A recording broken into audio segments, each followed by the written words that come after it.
Sasa mwezi huu wa 7 kwa sababu huwa ni mwezi wa wafanyabiashara, tulikubaliana tutajifunza kuhusu masuala ya biashara. That's why somo letu la Jumamosi hii tukaliita sayansi ya biashara. Sasa katika sayansi ya biashara yako mambo mengi ambayo tutakayojifunza, lakini main leo tutajifunza kuhusu makosa yanayofanywa na watu wengi kwenye biashara ambayo yanafanya biashara nyingi zinakufa ndani ya muda mchache. Hayo ndiyo mambo ambayo tutakayojifunza siku ya leo. Somo letu la leo tutajifunza makosa yanayofanywa na watu wengi yanayosababisha biashara nyingi kufa ndani ya muda mchache.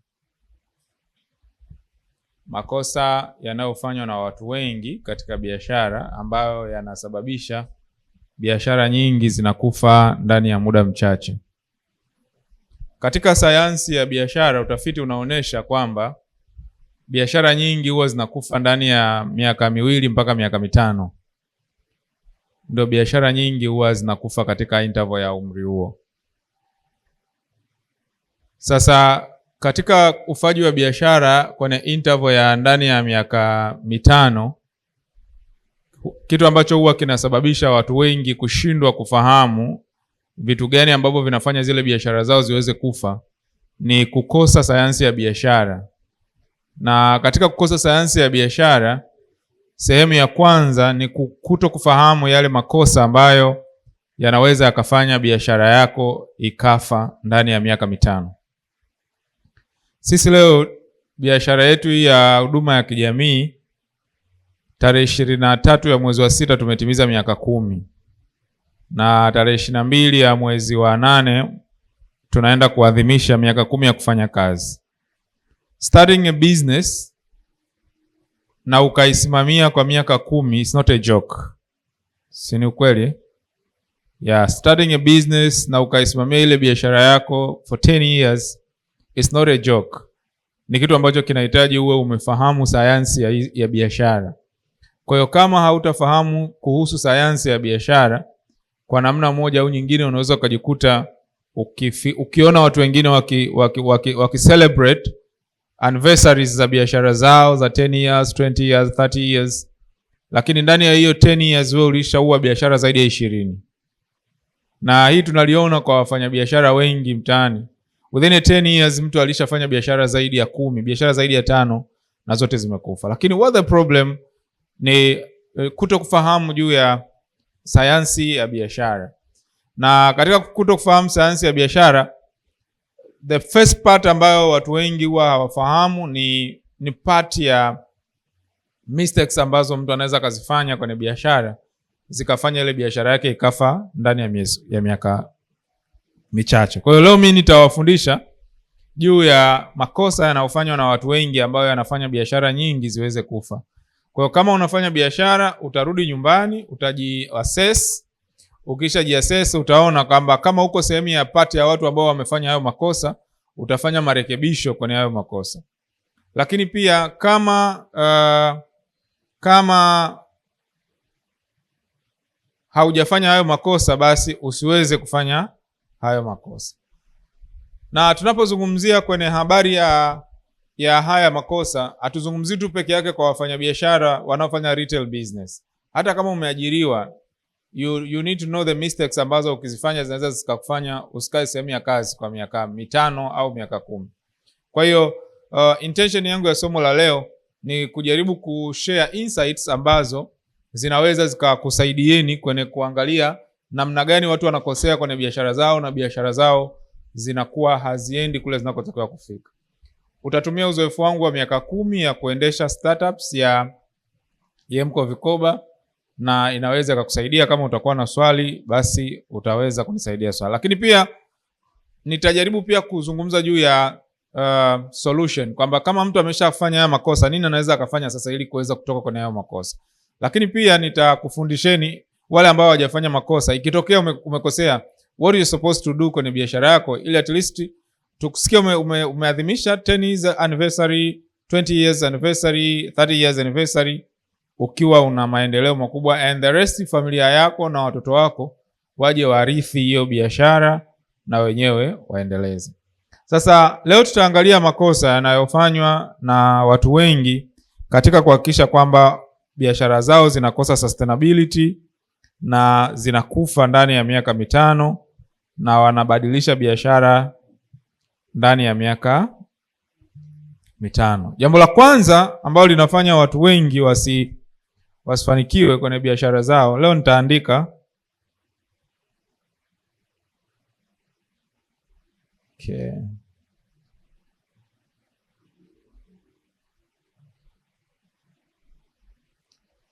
Jambo la kwanza ni kukosa malengo ya biashara.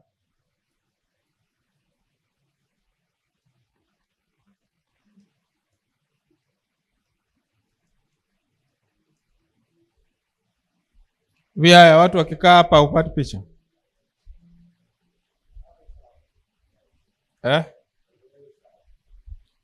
Salango hajanijibu. Wakikaa hapa upate picha, patakuwa na mwanga. Okay. Hili ni jambo la kwanza. Kwa in other ways au kwa lugha nyingine tunasema ni lacking of business plan.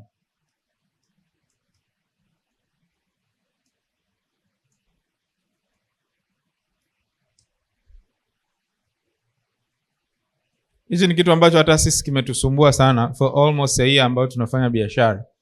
Ni mpango tu muda mwingine wa mimi kama CEO. But one of the thing ambao kinafanya watu wengi biashara zao zife ndani ya miaka 5 ni lacking of business plan. Watu wengi hawana mpango wa biashara yao. Mpango wa biashara ni nini?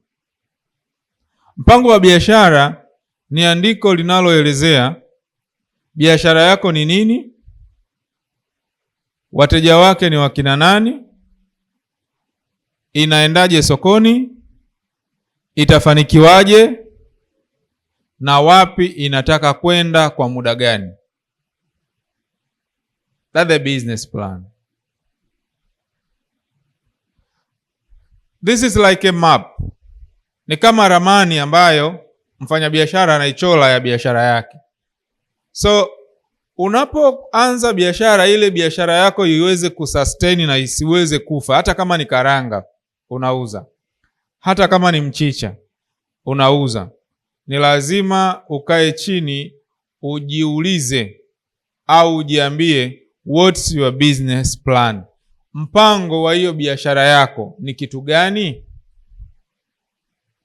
Miaka 3 ijayo, hiyo biashara yako inatakiwa iwe imehudumia watu wangapi? Inatakiwa iwe imefika wapi? Inatakiwa iwe imekutana na nini? Ukilaki business plan kwenye hiyo biashara, utakuwa na ule usemi wa Kiswahili unasema auchi unakuchwa leo kama jana. Kwa nini? Kwa sababu hauna taswira ya biashara yako for 5 years, for 2 years, for 3 years au for 10 years. Sasa ukikosa mpango wa biashara, automatic ile biashara yako inakuwa inaendana na upepo. Na ndio maana utakuta ni rahisi sana kwa wafanyabiashara wengi kuacha biashara fulani akaenda kwenye biashara fulani kwa urahisi, kwa sababu hata ile biashara ya mwanzo aliyokuwa nayo hakuwa na mpango nayo. Ni rahisi mfanyabiashara kuingia kwenye biashara akakutana na ugumu kidogo, alafu mwisho wa siku akasema mimi hii biashara siwezi, nabadilisha, naenda kufanya biashara nyingine. Kwa anaenda kufanya biashara nyingine. What people they don't know kwenye sayansi ya biashara ni kwamba ukitoka kwenye hiyo biashara ukaenda kwenye biashara nyingine, utatumia formula zile zile za mwanzo tena, na zenyewe utaanza upya. Kwa hiyo ile formula ambayo alikuwa ameitumia kwenye ile biashara ya kwanza, akakaa kidogo ya kutengeneza business plan, akaenda kwenye biashara ya pili, akiexpect kwamba kwenye ile biashara ya pili inawezekana formula zikatumika tofauti. Ikatokea kwenye ile biashara ya pili na zenyewe zinatokea kutumika formula zile zile zilizotumika kwenye biashara ya kwanza. Automatic na ile ya pili tena anaacha, anaenda kwenye biashara ya tatu. Kwa hiyo inaisha miaka 3, mtu ana biashara 10 ambazo ameshaanzisha na akaacha. Kwa hiyo kosa la kuendesha biashara isiyokuwa na mpango ni kosa ambalo ukilifanya kwenye biashara yako inawezekana mwakani tukakukuta una biashara nyingine. Lakini kama utakuwa na mpango, maana yake mwaka huu tutakuta na biashara hiyo hiyo, mwakani tutakuta 5 years tutakuta na biashara ile ile. Na ile biashara itakuwa inakuwa kwa sababu ile biashara itakuwa inatengenezewa mpango. Kwa kwenye hiyo biashara ulio nayo, regardless hiyo biashara ni ndogo kwa namna gani, itengenezee mpango. Kwamba biashara yangu leo ukirudi nyumbani, kaa chini, weka malengo ya miezi 6, weka malengo ya mwaka mmoja. Kwamba ikifika Disemba nataka biashara hii iwe imefika sehemu fulani. Ikifika mwezi wa 6 mwakani nataka hii biashara iwe imefika sehemu fulani. Ukipoteza huo mpango, maana yake umepoteza dira na ramani ya biashara yako. Kutoka kwenye hiyo biashara ni jambo jepesi sana. Kwa hili ni kosa la kwanza ambalo linafanywa na wafanyabiashara wengi wanaoanza biashara na mwisho wa siku wanajikuta zile biashara zao hazifanikiwi.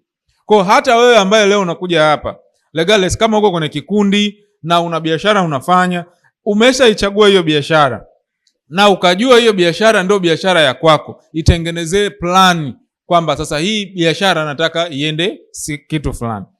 Mungu huwa anabariki biashara, lakini huwa habariki biashara za mtu ambaye hajui anaenda wapi.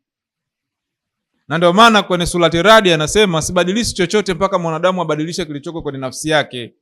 Ajiwaziavyo mtu nafsini mwake. So guys, we need plan.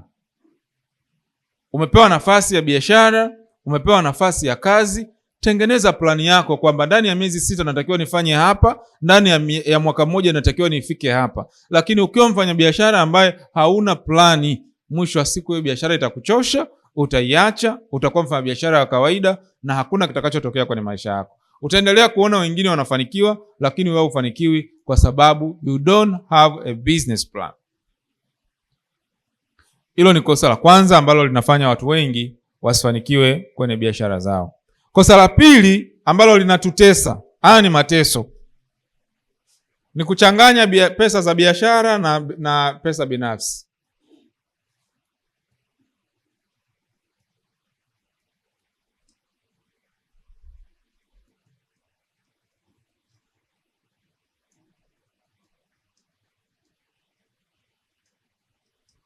Hili ni kosa la pili linalofanywa na wafanyabiashara wengi ambao linafanya biashara nyingi zisifanikiwe. Hapa kuna tatizo sana. Wafanyabiashara wengi kile alichouza leo, akipitisha mtu anauza nguo, anaangalia alichouza siku hiyo, kuna shilingi ngapi? Subiri tuangalie nimeuza shilingi ngapi. Kuna 20,000, unauza shilingi ngapi? Shilingi 7,000. Kwa 20,000 anatoa 7,000, ananunua nguo. Si ni ukweli? Ananunua nguo. Kwa nini aangalii kama kuna ile 7,000 aliyoweka au ile 7,000 ambayo aliyouza, faida ni shilingi ngapi na mtaji ni shilingi ngapi? Kwa hiyo kwa sababu haangalii faida ni shilingi ngapi na mtaji ni shilingi ngapi, automatic anachoangalia yeye, mimi nimeuza shilingi 20,000 na imepita linauzwa nguo shilingi 7,000. Kwenye 20,000 nikitoa 7,000 kwani inakuwa imeisha? Anambia inakuwa haijaisha, si inabaki hela ipo. So automatic kwa sababu anakuwa ameshindwa kufanya mahesabu ya kwamba hii hela niloipata faida ni shilingi ngapi na mtaji ni shilingi ngapi, automatic atatumia pesa ambayo ilikuwa ni ya mtaji kwenye ile biashara yake. Mwisho wa siku mtaji wa ile biashara unashuka, mtaji wa ile biashara unapotea, na mwisho wa siku anarudi tena nyuma, ile biashara yake inaanza tena upya. Kwa hiyo ni lazima tujifunze kutofautisha kati ya pesa za biashara na pesa za matumizi yetu sisi binafsi. Inapopita nguo, inauzwa nguo uinunue, ni lazima wewe mfanya biashara ujiulize, by that time unatumia pesa ya biashara au unatumia pesa yako binafsi, ili usije ukachanganya matumizi ya kibiashara na matumizi yako wewe binafsi alafu yakatumia pesa ya biashara. Kitakacho kufuatia kitakulamba, na mwisho siku utakuwa unafanya biashara. Na maana utakuta kule mtaani tunawafanya biashara wengi, hasa wafanya biashara wadogo wadogo, anajikuta tunafanya biashara lakini maisha yetu yanaenda, atufi alhamdulillah, lakini hakuna kinachokuwa. Sina ukweli jamani? Hakuna kinachokuwa, kufa hatufi, lakini hakuna kinachoenda. Kwa nini hakuna kinachoenda? Kwa sababu hatujui kutofautisha kati ya pesa za biashara na pesa za matumizi yetu sisi binafsi. Kwenye sayansi ya biashara, faida unayoipata kwenye biashara yako, faida unayoipata, pesa yako pale ya kujilipa ni 20% mpaka 30%. Pesa binafsi kwenye faida unayoipata kwenye biashara yako, pesa binafsi ni 30%.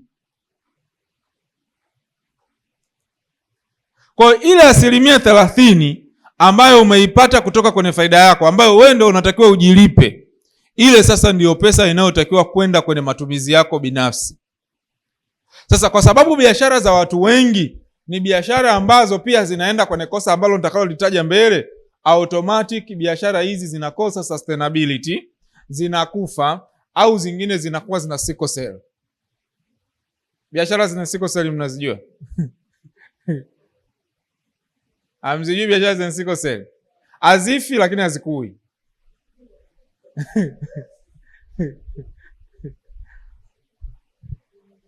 That's the sickle cell business lifestyle. Yaani hafi, mtu biashara yake haifi lakini haifanyeje? Haikui. Yaani anauzaga vitumbua, huu ni mwaka wa 20. Anauza vitumbua vile vile, kilo zile zile, pale pale, na maisha vile vile. Mwaka wa 20. Na yuko proud. Anambia mimi biashara hii usione hivi. Huu mwaka wa 20. Vile alivyoanza mwaka wa kwanza, ndo yuko mwaka wa 20. Na sio shida zake. Kwa nini? Kwa sababu ile pesa ambayo anaipata pale, bila kujua faida ni shilingi ngapi na mtaji ni shilingi ngapi, ile akipita muuza viatu, ndo hiyo inanunua viatu. Hiyo akipita mtu wa vipodozi, ndo hiyo inanunua vipodozi. Akipita wa vyombo, na yeye hiyo inanunua vyombo. So kama tunataka kwenda kwenye ukuaji wa biashara, ni lazima tujifunze kuseparate kati ya pesa ya biashara na matumizi yetu binafsi. Kwa sababu kuna mtu mwingine anapofanya biashara, akiona anauza, ameuza leo sana, anahisi amekosha kuwa tajiri. Kwa hiyo sasa anatumia ile pesa kwa personal use kwenye ile pesa ya biashara. Kadi ya harusi inalipa hiyo pesa iliyouzwa leo. Njoo subiri kesho, nipitie kesho nione nimeuza shilingi ngapi, uje uchukue mchango wa harusi. Kwa nini? Kwa sababu hatujui sayansi ya biashara, haiendani na matumizi yako na matumizi ya biashara. It's quite two different thing. Kwa hiyo ni lazima ujue kwamba hii pesa ni leo ninayopata sasa hivi ni pesa ya biashara. Piga calculation. Baada ya kutoa expense zote na mtaji, nimepata faida shilingi ngapi? Ile faida niliyoipata, jilipe 30%. 30% ya ile faida uliyopata utakaojilipa sasa, nenda kafanye kitu ambacho ulichokuwa unataka kukifanya. Lakini ukichanganya matumizi binafsi na matumizi ya biashara, every day utakuwa unaona nafanya biashara na muda mrefu kwenye biashara, lakini hakuna kinachoendelea kwenye hiyo biashara yako.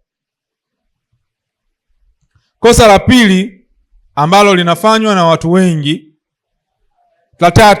kosa la tatu ni kuto kufanya utafiti wa soko.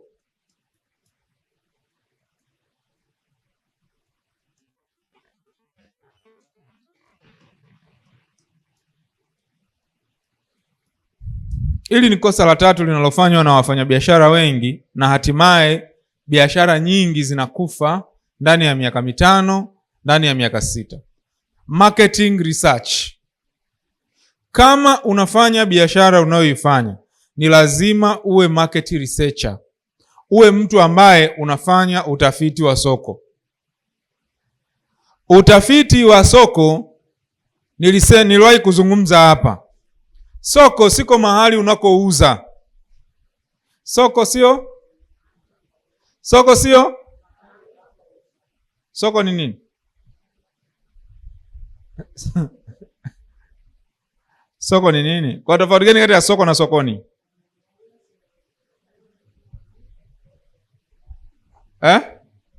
Soko ni nini? Wanunuaji.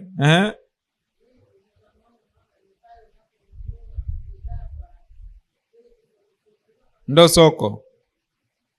Asante. Soko ni nini? Wanunuaji. Soko ni nini?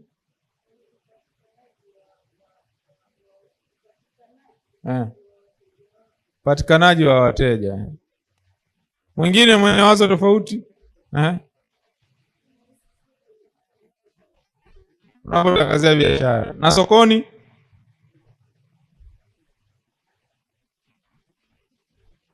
Eti. Kwa tofauti kati ya soko na sokoni? Mbona kama tumestaki? Sokoni ni mahali ambapo biashara ipo. Soko ni nani anayenunua hiyo biashara. Sasa mimi sizungumzii utafiti wa sokoni, nazungumzia utafiti wa nini? Kwa sababu sokoni panaweza pakawa sebuleni kwako na pakawa sokoni. Sokoni panaweza pakawa kwenye ukumbi wako, ule uwanja wako wa nyumbani, panaweza pakawa sokoni. Sokoni panaweza pakawa kwenye simu yako. Simu yako inaweza ikawa ni sokoni. Mimi ukitaka kunichanganya zima data, yaani mtandao usipatikane, utanichanganya sana. Kwa sababu sokoni kwangu ni kwenye simu, ndo sokoni kwangu. Lakini soko ni nani anayenunua hiyo biashara yako? Ili ni swali ambalo wafanyabiashara wengi hawajiulizi. Ni sawa na mfanyakazi ambaye amepewa sehemu ya kazi, alafu ajiulizi, hivi kwa nini nimepewa hii nafasi ya kazi?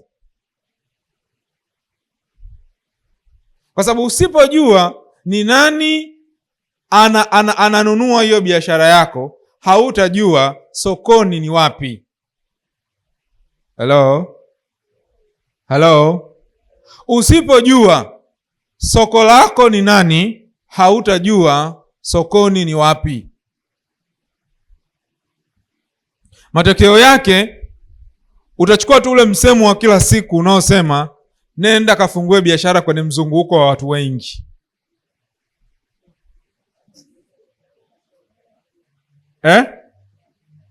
Nenda kwenye mzunguko wa watu wengi. Mtu anakuambia nataka nifungue duka, lakini natafuta sehemu yenye mzunguko ya watu wengi. Sasa una uhakika gani kama ule mzunguko wa watu wengi ndio soko lako? Kwa lazima kama mfanyabiashara, kama unataka sustainability ya biashara yako, ni lazima ujue soko lako ni nani, kwamba ni nani anayekwenda kununua hiyo biashara yako, ili utakapojua soko lako ni nani, iwe ni rahisi wewe kujua unamtembeleaje, unamfikiaje na unafanikiwaje kwenye hilo soko. Tofauti na hivyo, utajikuta ni mtu ambaye unasubiri mtu wa aina yoyote aje anunue. Mawazo ya biashara ambayo inasubiri mtu wa aina yoyote aje anunue, ndugu zangu, ni biashara ya design hiyo haijawahi kumfanikisha mtu. Au unasema uongo? Ndo utakuwa katika makundi mawili. Either utakuwa quita ni mtu ambaye anaingia anatoka, anaingia anatoka, anaenda sehemu nyingine tena, anaingia anatoka. Au utakuwa mtu ambaye mwenye biashara zenye sickle cell. Una miaka mingi lakini hakuna kinachokuwa, income haiongezeki, pesa haiendi, kwa sababu we ni mtu ambaye soko lako hujui ni nani. So leo ukirudi nyumbani, ask on yourself, soko langu ni nani? Na njia rahisi ya kujua soko lako ni nani ni kujua ile huduma ulio nayo au ile bidhaa ulio nayo inatatua tatizo gani. Ukishajua hii huduma yangu inatatua tatizo gani, maana yake utajua mwenye hilo tatizo ni mtu wa sampuli gani. It be very easy kujua sasa kama biashara yangu inatatua tatizo hili, automatic mtumiaji wa hii bidhaa atakuwa ni mtu wa sampuli fulani. Huyu mtumiaji wa hii bidhaa kwenye hii sampuli fulani atakuwa anapatikana sehemu fulani. Hapo utachomoza, utaenda, utapiga hela kirahisi. Tofauti na hivyo, utashindwa kujua ni wapi uende. Sustainability ya biashara inategemea na soko. Hello? Unaanzisha biashara ya bidhaa ambayo inahitaji magonjwa ya mlipuko. Yaani biashara yako ni ya kipindi cha corona, ndo biashara yako. Maana yake corona ikiondoka, biashara imefanyaje? So lazima wewe ufahamu soko langu ni nani, alafu uone soko litakupa taswira ya sustainability ya biashara yako. Ukishaliona soko, automatic utaona kabisa biashara hii yangu ni kubwa sana, na kila mwaka utakuwa hauna sababu ya kwenda kuanzisha biashara nyingine, bali utakuwa una focus kuangalia namna gani ambavyo unaweza kwenda kulifikia lile soko lako. Tofauti na hivyo, utakuwa mtu ambaye unawaza kwenda kwenye kufanya kitu kingine while lile soko lako lile hujalimaliza. Muda mwingine natamani kuanzisha biashara fulani, lakini ukiangalia hatujafika Mbeya, hatujafika sijui Rukwa, kuna kata hatujafika. Unaona kabisa bado kuna wateja wangu hawajaifikia bidhaa yangu, acha nikomae hii biashara iendelee kwenda zaidi. Hapo ndo utajikuta unaenda mwaka wa pili, mwaka wa tatu, mwaka wa 4, mwaka wa 5, lakini kuna growth inatokea. Ulikuwa na kikundi kimoja, leo inaenda 20, vinaenda 30, vinaenda 70, unaenda 80, kwa sababu soko lako unalijua ni nani. Hata kama unapika sambusa, ni lazima uobserve ile sambusa yako soko lake ni nani. Kwa nini mtu anakuja kununua? Akishanunua mara ya kwanza, nasemaga mara ya pili lazima ujiulize kwa nini mtu amekuja kununua mara ya pili. Lakini nature ya watu wanaokuja kununua ni watu wa design gani, ili mwisho wa siku ujiulize kwamba hawa watu nao wahudumia hapa Chanika, je, hawa watu Tandika hawapo? Kama wapo, maana yake lazima wewe utafute minzi ya wale watandika pia na kupata ile bidhaa yako. Ukitoka Tandika, jiulize Mbezi, Tegeta, Kimara, wapo watu wa design hii. Maana yake kwenye kichwa chako sasa utakuwa unafikiri ni kwa namna gani niwafikie na Wambezi, niwafikie na Wakimara, hautasikia hata siku moja roho ya kukata tamaa inaingia. Lakini ukisha kosa kujua soko, unaona kama vile hamna mteja duniani. Unaona kama vile mbona wateja hamna, bora tu nibadilishe sasa hivi mpunga unatoka, ngoja nihamie kwenye mpunga watu wanaingiza hela sana. Kwa hiyo ni kosa la tatu linalofanywa na watu wengi sana kwenye kuhakikisha kwamba biashara zao hazifanikiwi. Kosa la 4 ni kuto kutunza kumbukumbu za fedha. Kuto kutunza kumbukumbu.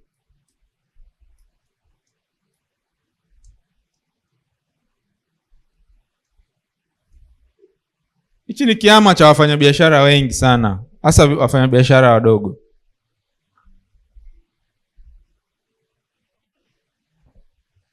Utunzaji wa kumbukumbu ni kiama cha biashara.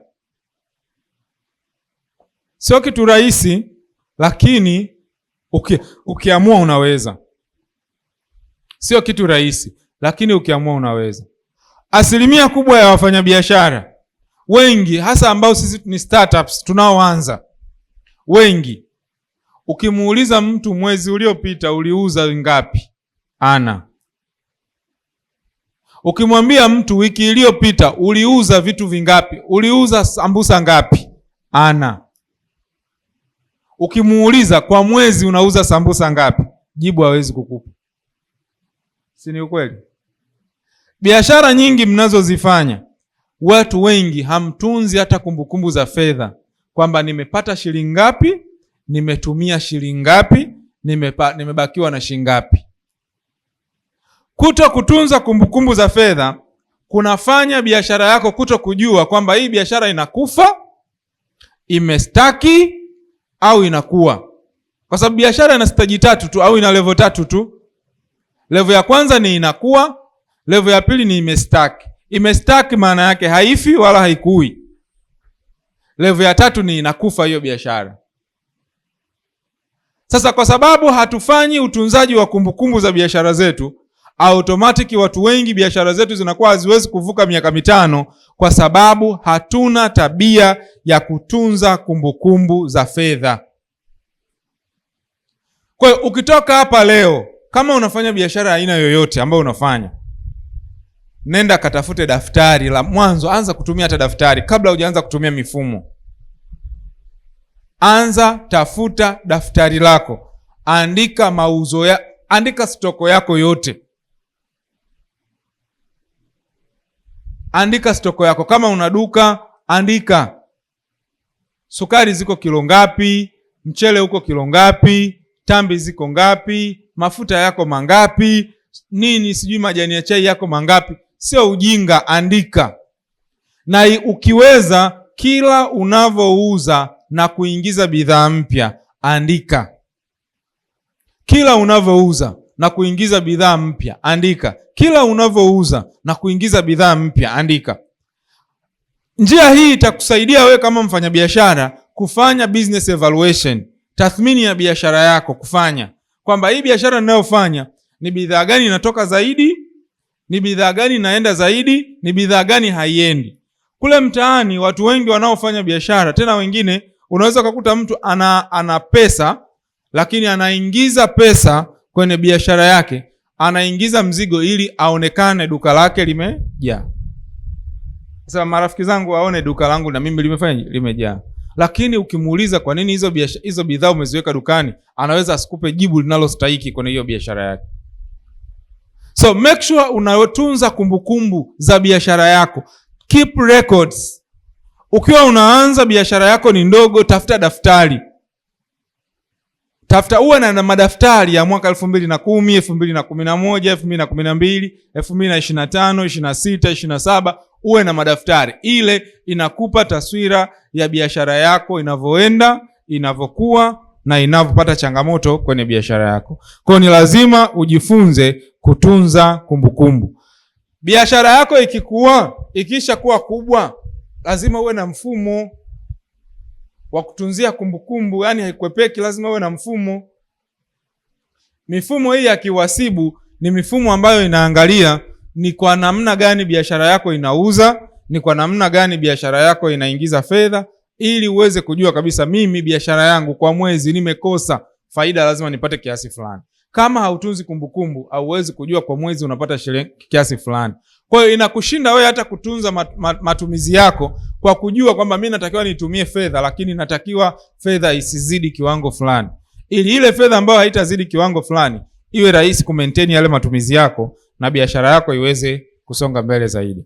Kwa hiyo moja ya sayansi ya biashara ni kutunza kumbukumbu za biashara yako, ambapo ikiwa ni kumbukumbu za manunuzi, kumbukumbu za mauzo, lakini pia kumbukumbu za fedha. Kosa la 5 ni kutegemea njia moja ya kipato. Kutegemea njia moja ya kipato.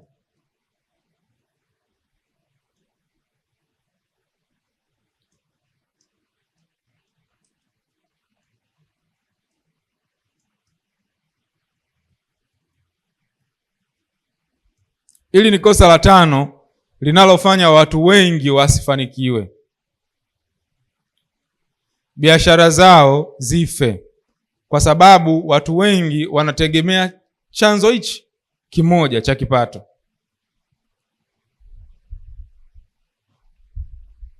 Chanzo moja cha kipato maana yake ni nini? Wewe ukiwa na biashara ambayo ile biashara yako inauza kwenye bidhaa moja, hautoki. Halo? Aufanyeje? Hautoki. Jiandae, hiyo biashara yako itakufa, utachoka. Sasa ninaposema chanzo kimoja cha kipato, sitaki nikufundishe, sitaki unielewe kwamba ukitoka hapa ukaanza na wewe kuuza madera. Sema mwalimu alitufundisha usiwe na chanzo kimoja cha nini? Unaanza na wewe na madera, kesho kuta unaongeza na viatu, unaongeza na nywele. Sasa mwisho wa siku utachanganyikiwa, utakuwa cheese. Mmenielewa? Utakuwa cheese my dear. Tunapozungumza chanzo cha kipato, ni chanzo zaidi ya kimoja cha kipato, zinatumika njia 2 kitaalamu kwenye sayansi ya biashara. Njia ya kwanza inaitwa kuzalisha biashara kama ile sehemu nyingine, kwa kitaalamu inaitwa duplication. Hili nawatoleaga mfano kila siku. Laiti kama Yemko ingebakia na kikundi kimoja, leo tusingekuwa hapa.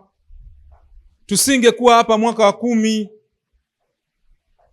Lakini hii Yemko mnayoiona ilianza na kikundi kimoja. Kama tungebakia na kile kikundi kimoja, leo tungekuwepo hapa?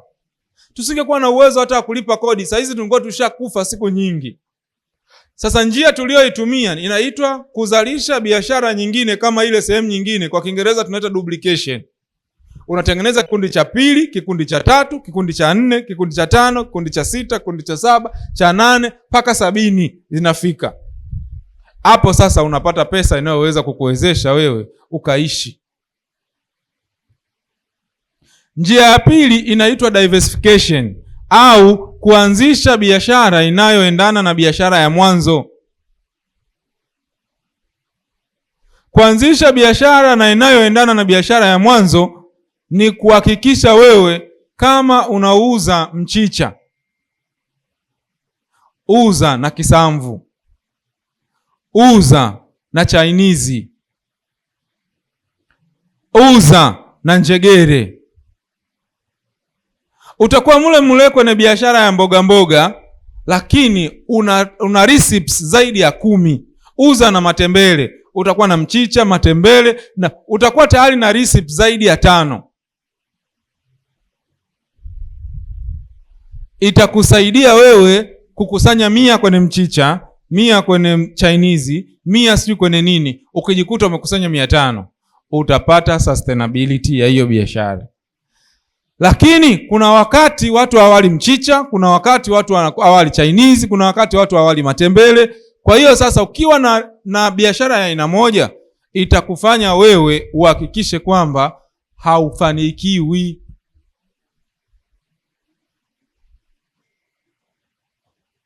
Yaani hautoboi.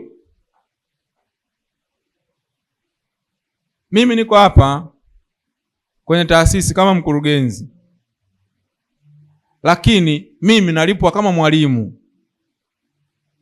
Mimi natafuta wanachama mmoja wa kujiunga nipate pasenti. Si umenielewa? So nitalipwa kama mkurugenzi.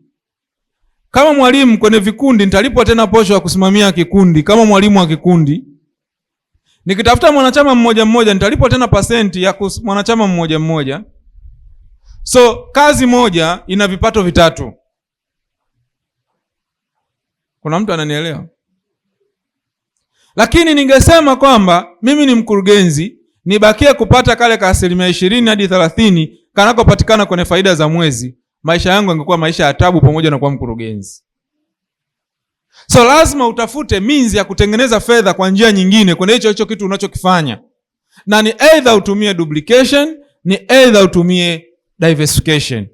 Kwa maana hiyo biashara unayoifanya, ukiona Magomeni imeshafanya vizuri, ichukue biashara kama hiyo ipeleke sehemu nyingine. Problem of us. Nimekutana juzi na hii problem na mtu mmoja kwenye kikundi. Alikuwa anauza maua, posta. Alivyohamia Bagamoyo, kafunga ile branch ya Bagamoyo ya posta. Kaenda kufungua Bagamoyo. Bagamoyo kule watu ndio kwanza wanajenga, hawanunui maua, hayaendi. Kwa nini? Kwa kutokujua tu biashara haitaki mawazo yako hayo.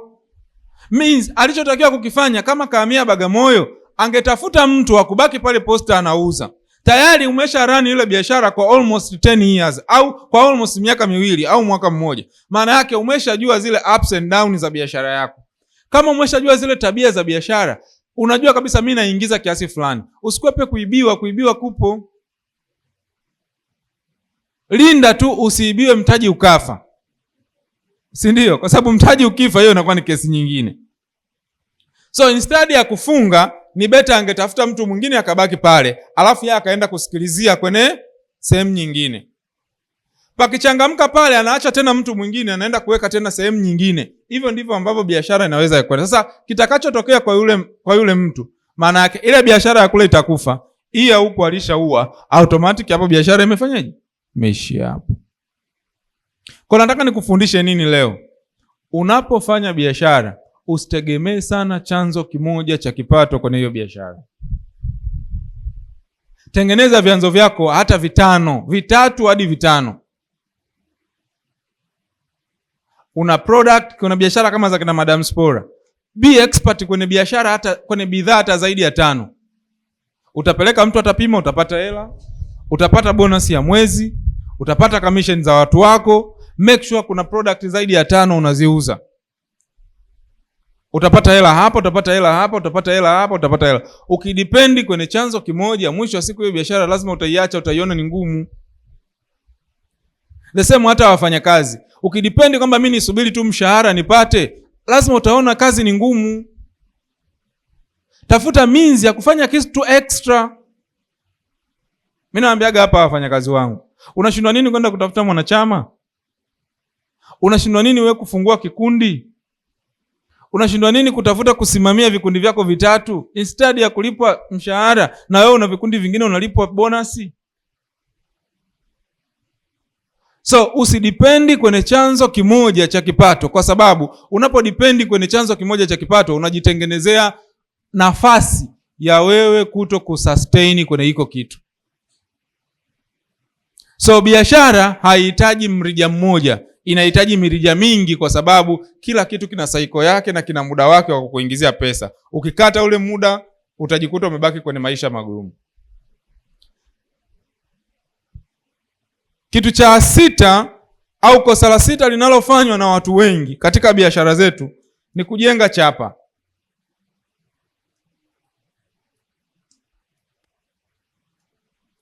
Kwa Kiingereza tunaziita brand. Watu wengi hawapambani kujenga brandi zao. Watu wengi hawapambani kujenga brandi zao. Biashara isiyojengewa brand, ile biashara ni itakufa muda wowote, haiwezi kusustain. Tumeanza sisi Yemco almost miaka 4 tunajenga brand. Brand maana yake ni historia ya mtu, ni maneno atakayokuambia mtu wewe ukiwa haupo. Lazima kwenye biashara yako utafute stage ambayo mtu anasema ni anauza nini? Ni fulani, ndio. Hii ni fulani, huyu ni fulani, huyu ni fulani. Tulipofika leo, mtu yoyote akiona Yemco mahali anajua Basanga. Na mtu akimuona Basanga anajua, wewe si ndio yule wa Yemco? Hello? Si mnanielewa? Akiona Yemco atasema hii ni ya Basanga. Akimuona Basanga asema wewe ndio yule wa brand. Ukifika, nilishasema kama unataka kusustain kwenye biashara, fika mahali watu wanasahau kusave jina lako, wanasave jina la biashara yako. Lazima hizo kazi ufanye wewe, afanye mtu mwingine. Kama hautajenga brand ya biashara yako, automatic hiyo biashara yako kukua kutakuwa ni kudogo, na mwisho wa siku biashara yako itakufa, haitaenda miaka 10. Utasikilizia tu wengine wamefika miaka 10. Kufikisha brand, kuifikisha miaka 10 is not a joke. Lazima uwe tayari kuhakikisha unapambania brand yako, ili ile brand yako iweze kwenda mbele na iweze kukua. Na hauwezi kujenga brand kama leo uko na kitu hichi, kesho uko na kitu hiki, kesho tunakujua kwenye hichi, kesho kutwa tunakujua kwenye hichi, mtondogo tunakujua kwenye hichi. Tukiamka tena unajipya. Ili ujenge brand ni lazima uamue kitu kimoja cha kufanya. Kwenye kile kitu kimoja cha kufanya ujiambie wewe mwenyewe kwamba ni either mimi nife au hichi kitu kikue. Kama haujafika kwenye level za maamuzi hayo ya kusema ni either mimi nife au hiki ninachokifanya kikue, dunia ijue, ndugu yangu, sijui hata nikwambie hiki kitu gani. But you need to fight to yourself kujenga brand ya biashara yako. Kama umeamua kufanya kitu fulani, fanya hicho kitu mpaka wakitafutwa watu 10 wanaofanya biashara na we umo. Kama umeamua kuwa sehemu fulani ya nafasi, mimi ni mwalimu, mimi niko kwenye nafasi hii, fanya kazi mpaka ukiondoka dakika chache watu wanakuhitaji wewe. So you must create your brand, ndio ambayo itakufanya uweze kusustain sokoni, kwa sababu watu wananunua kwa watu wanaowaamini. Kama watu hawajakuamini, matokeo yake hawezi kununua na hiyo biashara itakufa. So make sure umejenga brand. Itakusaidia sana kuweza kuhakikisha kwamba unafanikiwa. Kosa la 7 linalofanywa na watu wengi kwa sasa, ambalo linafanya biashara nyingi zisiende, ni kuepuka teknolojia.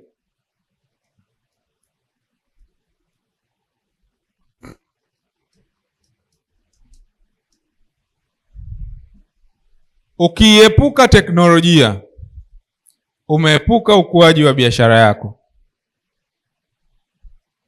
Ukiepuka teknolojia, umeepuka ukuaji wa biashara yako.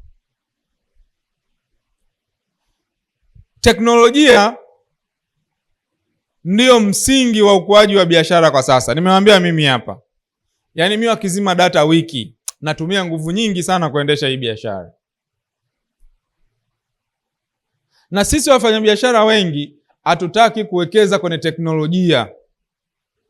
Ni mfanyabiashara mpaka leo hauna Instagram, hauna tena. Unakuta mfanyabiashara, kuna kitu kinanishangazaga sana. Mfanyabiashara anatumia WhatsApp Messenger, alafu kaweka private kwamba hata ukitaka kumwadi kwenye grupu mpaka umtumie request ya kumwadi kwenye grupu.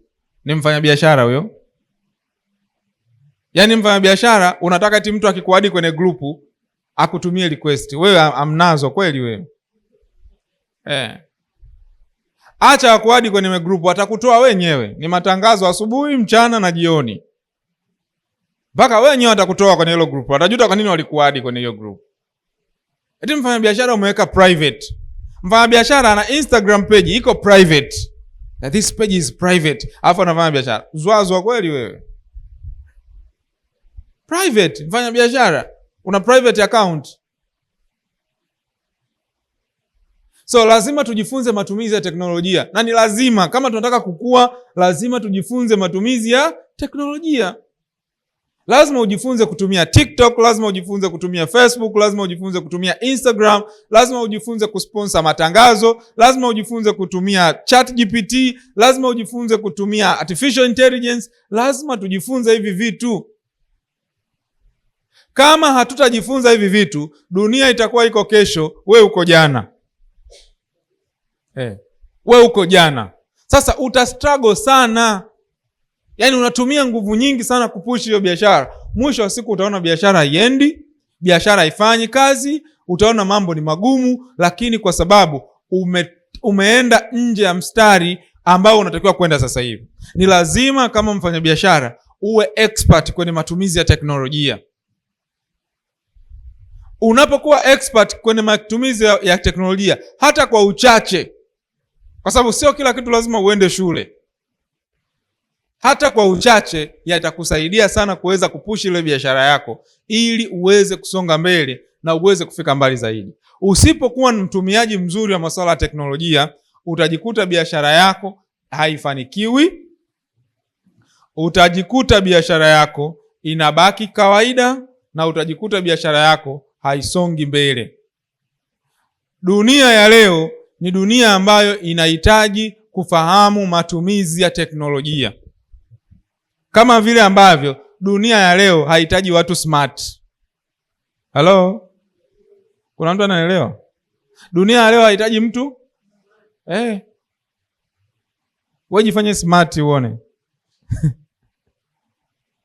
Ndio maana hata dili za matangazo anapata Mashalavu, Mwijaku, ndio atapata dili za matangazo. Sasa wewe jifanye Ustazati, jifanye Mlokole, jifanye Darwesh.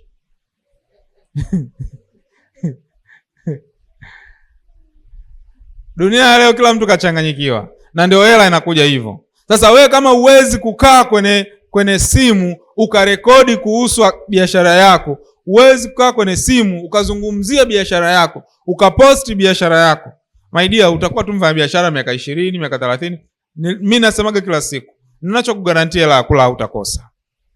Hela ya kula utapata. Lakini kama unataka kukuza biashara yako ikue, wakati kila mwaka unavyoendelea kwenda na biashara yako inakuwa, ni lazima uhakikishe kwenye teknolojia na wewe unaenda nayo. Na hivi vitu ni vitu vya kujifunza. Jitolee, jifunze ili uhakikishe kwamba na wewe kila hatua inayoenda unakuwepo ili uweze kufanikiwa zaidi kufika unapotaka kufika. Lakini kosa lingine ni kushindwa kufanya mabadiliko. Kosa la 8 ni kushindwa kufanya mabadiliko.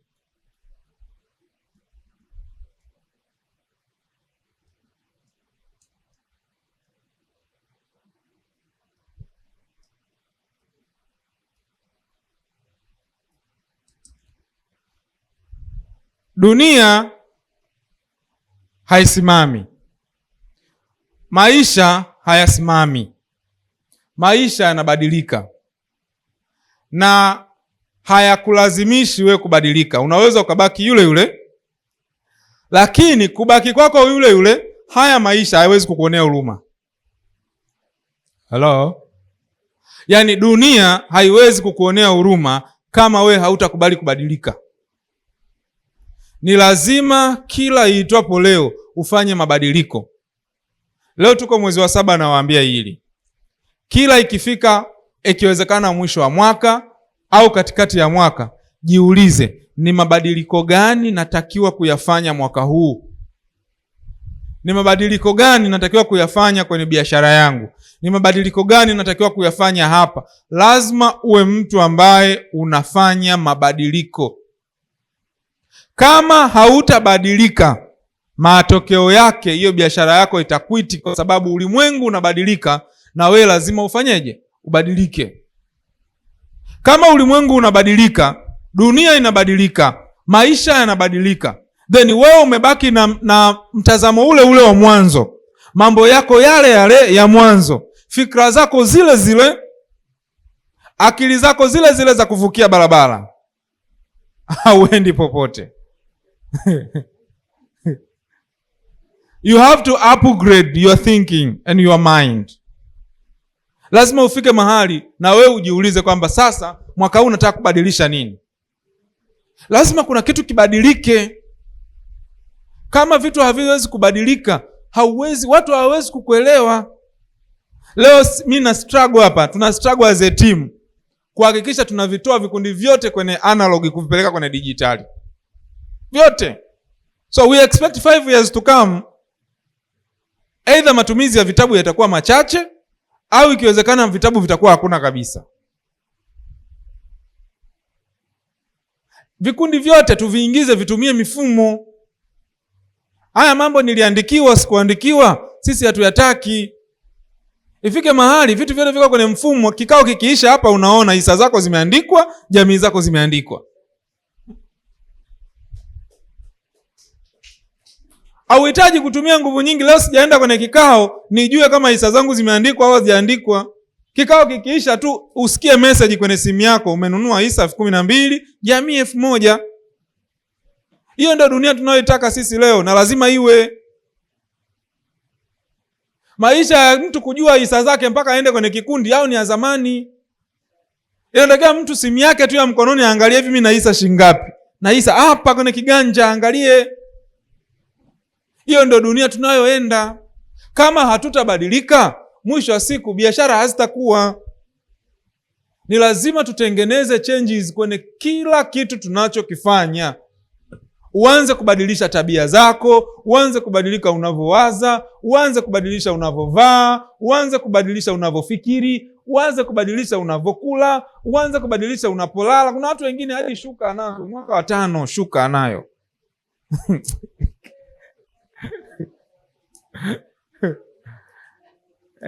Alipewaga zawadi ya kwenye harusi na kitchen party, alipewa shuka. Mpaka leo anayo. Mpaka leo anayo.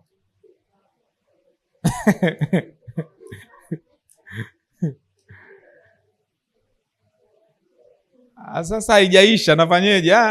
Sio kuisha. You need to change. Sio, ndio wananielewa? Sisi hatujiulizi nguo za mtumba zinatoka wapi. Kama na wenzetu wangekuwa wanasubiri ziishe. Kwa hiyo you must change, ndugu zanguni. Kuna msemo unatuumiza sana watu wengi. Sasa inawezekana sisi wa Tanzania. Mimi ni wa hivi hivi. Sisi ndivyo tulivyo. Yaani mimi wewe niache ndivyo. Hizi vitu vya kumiliki fikra za sisi ndivyo tulivyo ni vitu ambavyo vinatufanya sisi tubakie watu wa kawaida wakati tungeweza kubadilika kabisa. Mimi siku moja nimeenda kutembea kwenye ofisi ya huyu bosi wa Amal Carpet. Wakati tunazungumza naye akasema, yani mimi kitu ambacho mwanadamu mwingine anaweza kufanya na mimi naweza kufanya. So this is great mind. The same to us. Lazima tufikiri kufanya vitu vikubwa. Kama hatutafanya mabadiliko, hatuwezi kuwa watu wakubwa, hatuwezi. Lazima tufanye transformation. Mimi kwenye pitapita zangu sikuwahi kujua kama CRDB benki walianza hivi vikundi vya vikoba, kama vikundi vya vikoba. Mnajua hiyo? CRDB benki ilianza kama hizi vikundi vya vikoba. Watu wanaandika kwenye vitabu kama hivi tunavyoandika sisi kwenye vitabu. Ndio CRDB benki ilianzia. Lakini changes ndio zinafikisha vitu vikubwa mbali. Kwa kama na wewe unataka kufika mtu mkubwa, lazima kila mwaka kuna kitu ubadilishe. Nasemaga, badilisha hata kitu kidogo. Hata kitu kidogo badilisha. Hakikisha umebadilisha kitu hata kidogo. Usipobadilika automatic utajikuta biashara unabaki kuwa mtu wa kawaida na biashara inakufa kwa sababu haujafanya mabadiliko. Kwa jitahidi sana kuwa mtu ambaye unabadilisha. Badilisha program na bidhaa yako inavyoonekana, boresha, badilisha iwe na muonekano wa tofauti, badilisha rangi, yani change, do something uwe tofauti na jana. Itakusaidia sana kukua.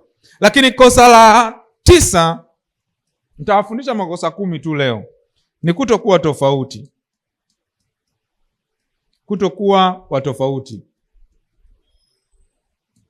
Hili ni kosa la 9 linalofanya biashara nyingi zisikue ndani ya miaka 10. Kifika mwaka wa 5 biashara yako imekufa na hakuna kinachotokea. Uniqueness, sema uniqueness. Unapoanzisha biashara yoyote, ujue kama ile biashara ndo kwa mara ya kwanza unaifanya, baada ya mwaka mmoja kuna watu wengine watakuja kufanya biashara kama hiyo hiyo. Unapoingia kwenye biashara ambayo wengine wanafanya, ujue kuna watu walisha kutangulia kufanya hiyo biashara na kuna wateja wananunua hiyo biashara yao. Sasa ni lazima wewe ujiulize kwamba unaingiaje? Maana yake what something difference wewe unacho ambacho wengine hawana. Hicho ndio kimenifanya mimi ni sustain kwenye hii biashara ya kuelimisha watu. Wakati mimi naingia kwenye vikoba kwa mara ya kwanza, nilikuta waratibu wa vikoba kama 200. Na nikakuta watu wengine wameshaanzisha hizi taasisi za vikoba. Lakini nilivyofanya tu utafiti mdogo, nikagundua kati ya watu wote pale, 99% wote vikundi vyao wanachojua ni kuanzisha kikundi na watu wa kuweka akiba na wakakaa nyumbani. Basi. Wote, hakuna mtu ambaye ana uwezo wa kufundisha extra training kwenye vikundi vya vikoba. That was our uniqueness. Na ndio maana kagua taasisi zote za vikoba. Katafute kama kuna taasisi ambayo mwisho wa mwezi ina darasa kama hili letu. Kakague taasisi zote zinazofanya vikoba zote. Hata NGO zingine zote. Kakague Tanzania nzima. Kama utakuta kuna NGO ambayo kila mwisho wa mwezi imeandaa darasa la wanachama wake. Lipo? Hamna. So that's our uniqueness. Kwetu sisi mtu kushindwa ni yeye mwenyewe. Lakini material, tunayo material ya kutosha. Seminar tunazo kama hizi za kutosha. Kwa ni mtu mwenyewe tu atakaa nyumbani, atatulia, asije. Lakini access sisi tumempa. Kwa ni lazima wewe kama mfanyabiashara uwe na ka uniqueness kako pembeni kwamba hapa hamna anayenifuata hapa. Yaani nikiangalia wote hapa hamna anayenifuata. Kwenye hili hamna atakayenigusa. Iwe ni wateja tu wenyewe, lakini mtu atakaye kuja kwangu atapata kitu extra ya kile ambacho alichofuata. Kwamba ukija Emco hautaishia tu kuweka hisa na jamii na kukopa peke yake, lakini utapata access ya kuja kupata haya madarasa kama haya. Ambayo madarasa kama haya ni nadra kuyapata na yanapopatikana unayalipia. Yaani madarasa kama haya ukija ulikuwa unaacha 30,000, 20,000 ndio unaingia darasani. Lakini sisi tuna offer bure kwa wanachama. Kwa hiyo ni lazima wewe kwenye biashara yako ujiulize kwamba mimi na kitu gani cha tofauti ambacho nitamuofa huyu mteja wangu, ataendelea kunufaika na mimi pindi atakapokuwa sehemu ya ununuaji wa bidhaa yangu au wa huduma yangu. Una shule, hebu jiulize, shule zote watoto wanaenda tu kusoma na kurudi. We unatengeneza kitu gani cha tofauti pale shuleni? Una grocery the same, we una kitu gani cha tofauti? Hata sehemu unafanya kazi, jiulize, mimi kitu gani nitazalisha cha tofauti ambacho wengine hawazalishi, ili mwisho wa siku value yangu ionekane. Kwa sababu siku ya siku value kwenye dunia inategemeana na ule utofauti utakao uexpose kwa watu. Ukipewa nafasi, onesha uwezo kwamba haukupewa hiyo nafasi kwa bahati mbaya. Ukipewa biashara, onesha kwamba hiyo biashara uliyoifanya haukuifanya kwa bahati mbaya, na watu wote wataenda kununua kwako. Nataka nikupe mfano mmoja. Zamani sana, kuna shemeji yangu mmoja alikuwa na duka. Alipokuwa na duka, akaweka mfanyakazi, akawa anauza kweli kweli. Akienda kuuza yeye, watu hawaendi pale dukani, wanaenda tu wachache. Yaani unajua ile umefika dukani afu unakuta muuzaji ni mwingine, kwa unanunua tu kwa aibu usirudi. Yaani akija mteja unaona kabisa mteja amepata shock kumkuta yule shemeji yangu. Baadaye akamfanyia zengwe yule mfanyakazi, akamtoa. Duka halikuchukua miezi 3 likafa. Kwa nini? Iko uniqueness alikuwa nayo yule mfanyakazi, alikuwa mcheshi sana. Yaani wateja yeye walikuwa kama vile, yaani ukifika mteja utafikiri ni ndugu yake. Yaani utafikiri wanafahamiana. Yaani wateja wanajisikia amani kwenda pale dukani kununua. So only uniqueness aliyokuwa nayo yule mfanyakazi ni ucheshi. Yule shemeji yangu yeye akifika pale ni kax. Nunua uondoka. Duka halikuchukua laundi. Hii ina cost pia wafanyabiashara wengi. Ni lazima wewe ujue uniqueness yako ni nini. Ile uniqueness ulio nayo ndiyo watu watakao kuja kwenye biashara yako siku zote, watabakia kwenye biashara yako mwaka wa 10, mwaka wa 15. Siku na vikutu na kikundi tulikuwa nacho hapa. Akija mwanachama mpya kwenye kikundi, wanamwambia, hapa yeye mko hapa hautoboi. Hapa hautafanikiwa. Muulize huyu anayemwambia hatafanikiwa na miaka mingapi yeye? Yeye yuko mwaka wa 6. Anamwambia mwenzake, hapa hautafanyaje? Yeye mbona hatoki? Umeelewa? Tulai ku observe hicho, tukaja kugundua baadaye kama kuna watu wakija wanamwambia wale wanachama, yani hapa huwezi kufanikiwa. Sasa ni mwanachama mpya, hapa huwezi kufanikiwa, hapa ni pagumu, hapa ni nini? Kwa hiyo unajikuta mwanachama anaingia, anatoka. Tukafanya utafiti, tukaja kugundua wako wanachama wa zamani wanawaambia hapa haufanyeje, haufaniki. Yeye yuko mwaka wangapi?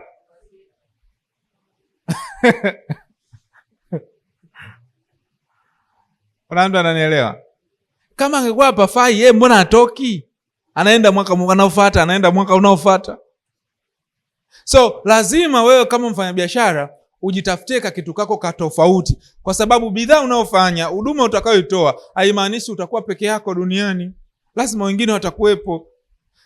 Uniqueness ni kutafuta. Unatafuta tu watu wanapenda nini, naweza nikaweka kitu gani cha tofauti. Ni unabuni, unajaribu mpaka unapata kitu cha tofauti. Ukiona watu wamekipenda kile kitu cha tofauti, unakiweka kwenye biashara yako. Watu wote watakipenda kile kitu chako. Na kiendeleze, watu wakishapenda kiendeleze. Mimi nawaambia nishai kumwama mtu wa chakula kisa pilipili. Halo? Dada, kula hiki kijito nyama. Alikuwa anapika ugali na nyama choma, lakini alikuwa anatengeneza pilipili nzuri sana. Kwa nilikuwa kila nikitoka hapa lazima niende wapi? Kula nyama. Akaacha kwanza kupika pilipili. Kaka na bana, mbona upiki pilipili? Anasema sijui nyanya zimepanda bei, sijui nini. Sikuendaga tena. Nazungumzia uniqueness. Unanielewa? Kitu kadogo kanaweza kakakupotezea wateja, na kitu kadogo kanaweza kakakuletea nini? Kwa yeye hakujali, yani hakuona kama ni kitu cha kujali. Sasa pilipili, yani uache kuanza kula nyama afu uwaze pilipili. So hakujali. The same to us. Wafanyabiashara wengi huwa hatujali. Huwa hatujali kabisa. Kitu kidogo unaona sasa hiki, hapana. Care. Ukiona watu ndio hicho kitu wanakitaka kwako, make sure unakifanya kiendelee kuwepo, ili sasa watu waendelee kuwepo na biashara yako iwe na muendelezo kwenye hiyo biashara unayofanya. Kosa la mwisho ambalo linafanywa na wafanyabiashara wengi ni kutokujifunza.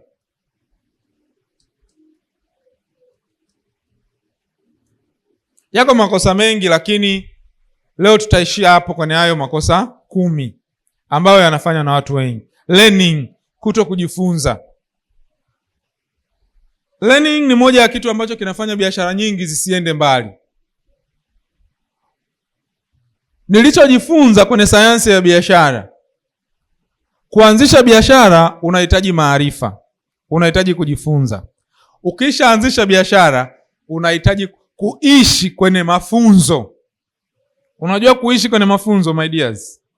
Lazima sasa uishi kwenye mafunzo, ni kujifunza kila siku. Na waambiaga, hauwezi kuwa mfanyabiashara ambaye mwezi unakatika haujaenda kwenye semina kama hizi au haujasoma kitabu. Yaani lazima iwe ni timetable yako kwamba kama hauwezi kusoma kitabu, hudhuria semina. At least unapohudhuria semina, ule mwezi utakuwa na mchakato wa kufanyia kazi yale uliojifunza kwenye hiyo semina. So akili yako itakuwa busy kuinnovate, kuweka vitu vipya, kujifunza vitu vipya, kuboresha pale ambapo ulitakiwa uboreshe, kwa sababu una skills ambazo unazipata. Lakini wafanyabiashara wengi hawajifunzi. Na kujifunza ni scale pana, ni scale ambayo haina mwisho. Wanasema elimu ni bahari, haina mwisho. Nikwambie, kujifunza hakuna mwisho. Wala hakuna siku unasema mimi nimeshajifunza sana. Ni kujifunza na kupractice, kujifunza na kupractice, kujifunza. Kila unachojifunza una practice. Kila unachojifunza. Leo ukitoka hapa darasani, chukua ka point kamoja, nenda kakafanyie kazi.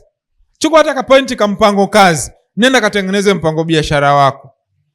Chukua any point, utaifanyia kazi for the time. Mwisho wa siku utajikuta umekuwa bora, na dunia inapenda watu ambao ni learnable, watu ambao wanajifunza kila siku, watu ambao wana nafasi ya kupata maarifa mapya. Na kila unavyoongeza maarifa ndivyo unavyoongeza thamani kwenye biashara yako. Kila unavyoongeza maarifa ndivyo ambavyo unaongeza ukuaji kwenye ile biashara yako. Hii ni moja ya kanuni kubwa zinazotumika katika safari ya sustainability ya biashara ya mtu yoyote. Kama unataka ukuaji wa biashara yako, kama unataka maendeleo ya biashara yako, ni lazima kila siku wewe unajifunza, kila siku wewe unajifunza. Leo nimekufundisha makosa 10, maana yake umejifunza kuhusu hayo makosa ili usije ukayafanya. Na kama ulikuwa unayafanya, maana yake leo ukitoka uanze kufanya mchakato wa kuyaepuka hayo makosa yasiwepo kwenye biashara yako. So haya makosa yasipokuwepo kwenye biashara yako, automatic, au kwenye nafasi yako ya kazi, automatic utaanza kujiona una shine. Lakini ukishaanza kushine, haimaanishi itakuwa ni mwisho sasa. Matokeo yake itakachotokea ni kwamba utabidi ujifunze tena vitu vingine. Ukiajiri watu, itabidi ujifunze kuhusu watu. Ukianza kulipa kodi, utaanza kujifunza kuhusu kulipa kodi. Utaanza kujifunza kuhusu masoko. Utaanza kujifunza kuhusu mauzo. Utaanza kujifunza kuhusu branding. Utaanza kujifunza namna gani una manage biashara zaidi ya moja. Every day is a learning chance day. Lazima kama mfanyabiashara usikome kujifunza. Hujaja semina, nunua kitabu, soma.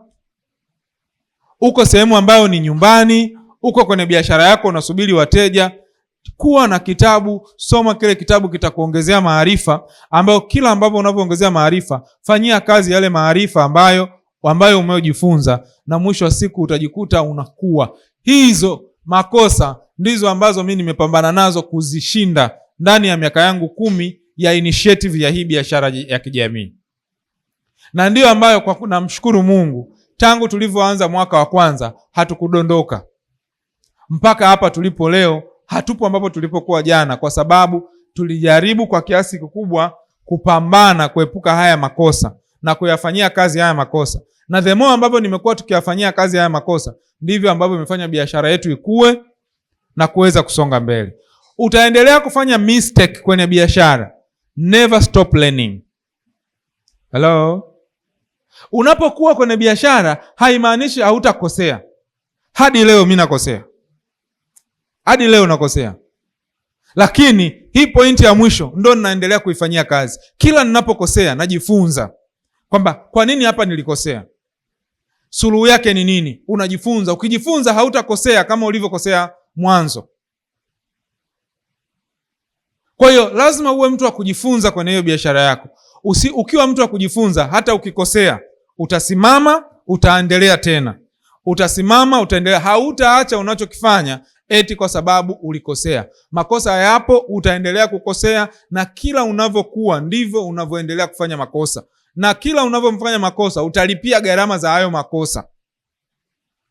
Na unapolipia gharama za hayo makosa, yasikurudishe nyuma, yaendelee kukufanya uendelee kuwa strong, ili uendelee kusonga mbele zaidi, ili kizazi chako kikute hiyo biashara unayoifanya. Sio kizazi chako kinafika mahali sasa wewe hauna ulichowaachia. Na ndio maana ukiangalia nature ya biashara nyingi zinatakiwa ziwe biashara ambazo zile biashara zinatakiwa kizazi chako waje waendeleze.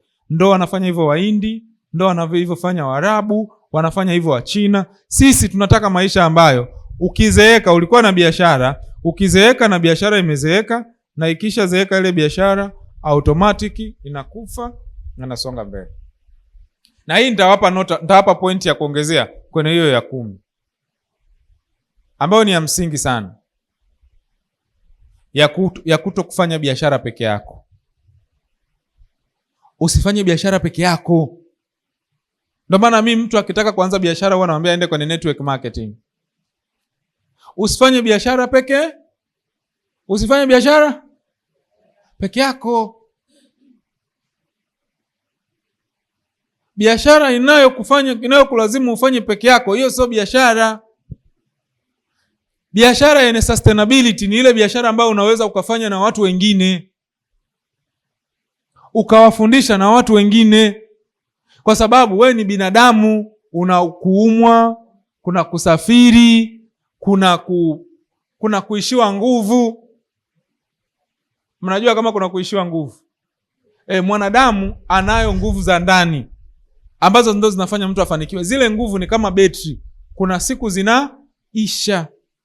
zinaisha kwa umri, zinaisha kwa kadari, zinaisha kwa kupitia maupepo machafu muda mwingine. Na ndio maana wanasema mfanyabiashara unatakiwa ufike mahali, acha kupanda ma public transport. Hello? Si mnanielewa? Mfanyabiashara unatakiwa ufike mahali uache kupanda ma public transport.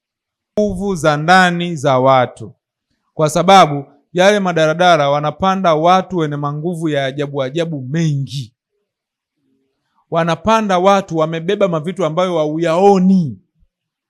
Wanapanda watu wana negative energy. Wanapanda watu wenye vinyongo. Wanapanda watu wenye malalamiko. Wanapanda watu wenye maumivu. Hello? Kwa mule kwenye daladala kuna energy mchanganyiko nyingi sana. Na ndio maana utakuta mtu yoyote mkubwa, yoyote, sehemu yoyote anapoenda anafanya vizuri, hata kama ni incentives, huwa anapewa gari. Hamjawahi kuobserve hicho kitu? Huwa anapewa gari. Hamjawahi kuobserve kwa nini network marketing nyingi wanatoa magari?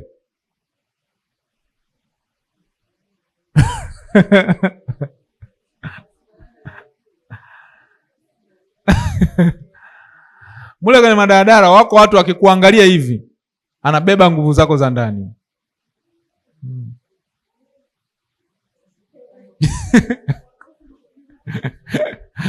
Mtaka mnapelisha wasiwaangalie. Mnajiziba wasiwa. That's the secret. Lazima we kama mfanyabiashara hakikisha hicho kitu. Hakikisha hiyo mambo. Usifanye kazi pekee, kwa sababu unaweza kukutana na kijicho ukirudi kwenye biashara yako, kila unachokifanya hakiendi. Lakini kama unafanya kazi na mtu mwingine, wewe utakuwa umeshapigwa kijicho, mambo yako hayaendi. Lakini kama una mtu mwingine mnafanya naye kazi, riziki zako zitapita kupitia yule mtu mwingine. Hello? Na ndio maana hata kama ukifika kipindi unaajiri, heshimu sana wafanya kazi. Kuna wakati unaweza kufikiri mambo yanaenda ni kwa sababu yako, uongo. Wewe ushafungwa. Wanatumia wale, zinatumika nguvu za wafanyakazi wako, ndio zinatumika wewe kupata hela. Hello? Fanya kazi na watu, na ndio maana matajiri wote wanafanya sana partnership. Sisi wa Tanzania hatufanyi partnership. Na tukifanya partnership, yule partner lazima tutengeneze mipango ya kumuibia. Nasema uongo? Ndio Watanzania wengi, yaani Watanzania wengi, fanya naye partnership. Mkiwa mjapata hela, mzuri. Mkishaanza kuonesha mnapata hela, anakugeuka. Ndio maana kutoa Watanzania wengi wanakufa maskini, kwa sababu hawana zile roho za mafanikio, kwa sababu wameshazoea roho za kufanya kila kitu peke yake, roho za ubinafsi. Ubinafsi ni sumu mbaya sana ya mafanikio. Ubinafsi ni sumu mbaya mno. Watu wengi wanakuwa maskini kwa sababu ya ubinafsi. Anataka uwe wewe. Haiwezekani wewe mwenyewe uwe accountant, wewe mwenyewe uwe secretary, wewe mwenyewe uwe chiara, wewe mwenyewe uwe trainer. Haiwezekani. Kile kidogo unachokipata gawana na wenzako. Mpe na huyu kidogo na huyu kidogo na huyu kidogo na huyu kidogo na huyu kidogo, ndio mambo yanaenda. Kuna wakati riziki yako itapita. Amepitishiwa hiyo riziki yako, mlinzi pale getini, mlinzi. Mungu malaika wenyewe anasema wewe mshenzi wewe, asingekuwa huyu mlinzi huyu, ilikuwa imekula kwako. Hello? Ndio maana kwenye cycle ya watu wote tunaofanya nao kazi, make sure unawaheshimu wale watu. Hata kama mtu anakuletea tu karatasi, respect. Unaweza kuwa umetoka huko ushapitia upepo mbaya, kwa sababu ya yule mtu yuko pale. Mungu anakusaidia. Usifanye kazi pekee. Usifanye kazi peke yako. Fanya kazi na watu wengine. Hata kama unauza duka, uza duka, pambana lifike mahali uajiri mtu mmoja. Ukishaajiri mtu mmoja, angalia wewe una sababu ya kuendelea kuwa pale. Kama hauna sababu ya kuendelea kuwa pale, hama, nenda kaanzisha tena duka lingine. Anzia kabisa zero, unauza kiberiti kimoja na chai. Mtu atakuona hapa kwamba wewe unauza kiberiti kimoja na chai, lakini hajui Magomeni una duka kubwa. Hello? Kuna mtu ananielewa? So make sure chochote unachokifanya haufanyi peke yako. Modo yangu mimi yote unayoiona hapa kwenye vikoba ni modo ya kufanya na watu wengine. Ndio maana utafundisha walimu nawafundisha na wenyewe wafundisha walimu wengine, na wenyewe wafundisha. Ndio modo, ndio maisha yalivyo. Yaani maisha yalivyo ni mimi nafanya napata kidogo, na wewe unapata kidogo, na mwingine anapata kidogo. Hivyo ndivyo mafanikio yalivyo. Na ukipewa nafasi ya kufanya kazi na mtu mwingine, kuwa mwaminifu. Usipokuwa mwaminifu, unafunga ule mlango wako ule wa baraka, unafunga. Angalia watu wengi, anapewa kazi afanye na mtu fulani, anaona mimi nikifanya namfaidisha yeye. Anafanya in low standard, hafanyi kwa uwezo wake ule wote, kwa sababu anaamini nikifanya namnufaisha. Ukisema tu sifanyi anamnufaisha yeye, kama huwezi kunufaisha watu wengine, hata wewe huwezi kunufaika. Dunia ya leo inataka unufaishe watu kwanza, ndio wewe ufanyeje? Ndio iko hivyo. Kama watu wengine hawajafaidika na uwepo wako, nasemaga kila siku, wewe jiandae kuwa mtu wa kawaida tu, na unachokifanya utaishia njiani. Na ndio maana hata network marketing watu wengi hawawezi, wanaishia njiani, kwa sababu akiingia anajiangalia yeye. Akifika mwezi anaangalia nimepata shingapi, anaishia njiani. Hautakiwi kuangalia ninapata shilingi ngapi, unatakiwa kuangalia nimesaidia watu wangapi. Hizo shilingi ngapi zitakuja automatic. Nasemaga kila siku, mimi nimeanza Yemko najitolea bure. Nimekaa miaka 3, watu hawanilipi shilingi 10. Hela ya kwenda kazini naomba, hela ya kula naomba. Lakini hakuna siku nilikata tamaa. Nilichokisema ni kwamba siwezi kujitolea milele nikaleta matokeo afu Mungu aniache hivi hivi. Si mmenielewa? Hatujafika tunakotaka tufike, lakini tulipo leo sio sawa na tulipokuwa jana. The same to you. Make sure unachokifanya kinakuwa ni faida kwa watu wengine. Watu wanufaike na wewe kuliko hata wanavyokulipa. Automatic utaanza kuona ukuaji, utaanza kuona mafanikio, utaanza kuona ushindi, utaanza kuona mambo yanafunguka, kwa sababu unafanya zaidi ya unavyolipwa. Unafanya zaidi ya unavyopata faida. Unafanya kazi na watu wengine. Si mmenielewa ndugu zangu? Mungu awabariki sana.